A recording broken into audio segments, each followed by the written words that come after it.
আসসালামু আলাইকুম সুপ্রিয় দর্শক শ্রোতা, আপনাদের সামনে আমি ফিজিক্যাল অ্যাডভাইজার আব্দুল মান্নান আজকে নতুন একটি অতি প্রয়োজনীয় ভিডিও নিয়ে উপস্থাপন করার চেষ্টা করছি।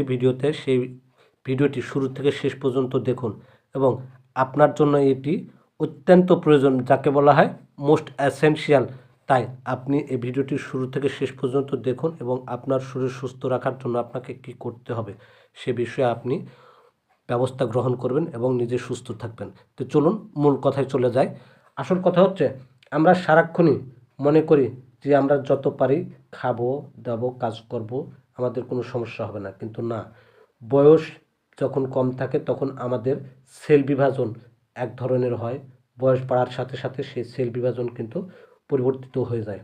অর্থাৎ কোষ বিভাজন কাকে বলে, যেটি আমি ইতিপূর্বে আপনাদের বলেছি যে এই সেল ড্যামেজ যে পরিমাণ হয়, ঠিক সে পরিমাণ যদি সেলটা উৎপাদন না হয় তাহলেও ক্ষতি, আবার তার চাইতে কম যদি হয় তাতেও ক্ষতি এবং অতিরিক্ত হয় তাতেও ক্ষতি। অর্থাৎ ক্যান্সার, আমরা সবাই জানি ক্যান্সার হচ্ছে অনিয়ন্ত্রিত সেল বিভাজন বা কোষ বিভাজন। ঠিক এই ধরনেরই একটা পদ্ধতি নিয়ে আপনাদের সামনে আমি তুলে ধরার চেষ্টা করছি, যে পদ্ধতিতে একটি কোষ থেকে এক বা একাধিক কোষ তৈরি হয় তাকে সেল বিভাজন বা কোষ বিভাজন বলা হয়। আর এই কোষ বিভাজন আপাতত দুই প্রকারই হয়ে থাকে, সেটা হচ্ছে মাইটোসিস এবং মিওসিস। এখন মাইটোসিস যে প্রক্রিয়ায় দেহের কোষের বিভাজন ঘটে তাকে মাইটোসিস বলে।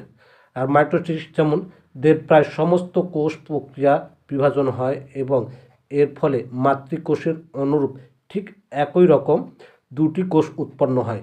এই কোষ বিভাজন সবসময় চলতে থাকে। পক্ষান্তরে যে প্রক্রিয়ায় জনন কোষের বিভাজন ঘটে তাকে মিওসিস বলে। পূর্বেই বলেছি কোষ বিভাজন দুইভাবে হয়, মাইটোসিস ও মিওসিস। এখন মাইটোসিসের পরে যেটা হচ্ছে মিওসিস। এই মিওসিস হচ্ছে যে প্রক্রিয়ায় জনন কোষের বিভাজন ঘটে তাকে মিওসিস কোষ বলা হয়। যেমন স্পার্ম অর্থাৎ পুরুষের শুক্রাণু ও নারীদের ডিম্বাণুতে এই কোষ বিভাজন হয় এবং উৎপাদিত কোষ মাতৃকোষের অর্ধেক ক্রোমোজোম থাকে। এই প্রক্রিয়ায় একটি মাতৃকোষ থেকে 4টি কোষ উৎপাদন হয়। এখন এই কোষ উৎপাদন যদি অতিরিক্ত হয় বা নিয়মের বাইরে চলে যায় তাকে অনিয়ন্ত্রিত বলা হয়। আবার এই কোষ যদি উৎপাদন কমে যায় বা একেবারে জিরো হয়ে যায় তাহলে সেটি নিয়ন্ত্রণের বাইরে চলে যায়। আর এই নিয়ন্ত্রণের বাইরে যখনই যায় তখনই সেটি ক্যান্সারে পরিণত হয়।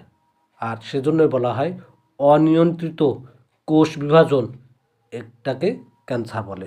তাই আমাদের এই কোষ উৎপাদন সঠিকভাবে পরিচালনা করতে বা হতে আমাদের প্রয়োজন সেটা হচ্ছে সুষম খাদ্য গ্রহণ এবং পরিমাণ মতো ঘুম, এবং আমাদের যেটি প্রয়োজন সেটি হচ্ছে শারীরিক পরিশ্রম এবং টেনশন মুক্ত জীবন ও বিশুদ্ধ পানি পান।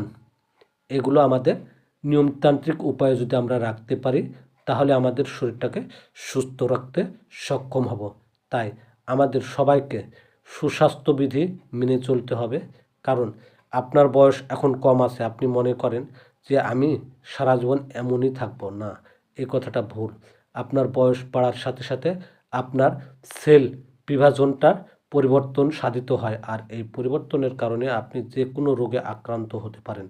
তাই আপনাকে নির্দিষ্ট সময়ে খাবার খেতে হবে এবং সে খাবারের মধ্যে পুষ্টি সমৃদ্ধ বা সুষম খাদ্য বা ব্যালান্স ডায়েট, যে খাদ্যে 6 প্রকারই উপাদান থাকে সেই ধরনের খাদ্য খেতে হবে।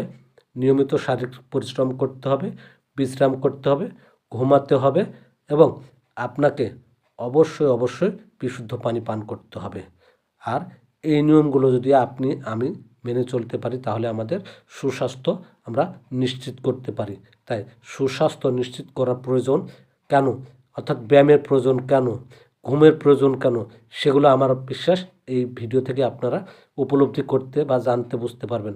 আর তাই এই নিয়মগুলো অনুসরণ করে চলবেন, সুস্থ থাকবেন। আর আমার এই চ্যানেলটি বা পেজ থেকে যিনি দেখছেন তিনি যদি ফলো দিয়ে থাকেন তাহলে ধন্যবাদ। আর ফলো বা সাবস্ক্রাইব না করে থাকলে এখনই সাবস্ক্রাইব করে পাশে দেওয়া বেল বাটনটিতে ক্লিক করে অল করে রাখবেন। যে কোনো ভিডিও আপলোড করার সাথে সাথে আপনাদের কাছে চলে যাবে। আর এই ভিডিওগুলো দেখে যদি আপনাদের কোনো উপকার হয় তাহলে আমার পরিশ্রম সার্থক হবে। আজকের মতো এখানেই শেষ করছি। পরবর্তী কোনো ভিডিওতে দেখা হবে। সবাই সুস্থ থাকুন, ভালো থাকুন। আর হ্যাঁ, যে কথাটি না বললেই নয়, ক্যান্সার কেন হয় তারই একটি বিবরণ কিন্তু এখান থেকে আপনি বুঝতে পারবেন। তাই ভিডিওটি সুন্দরভাবে দেখার জন্য আপনাকে ধন্যবাদ। আসসালাম।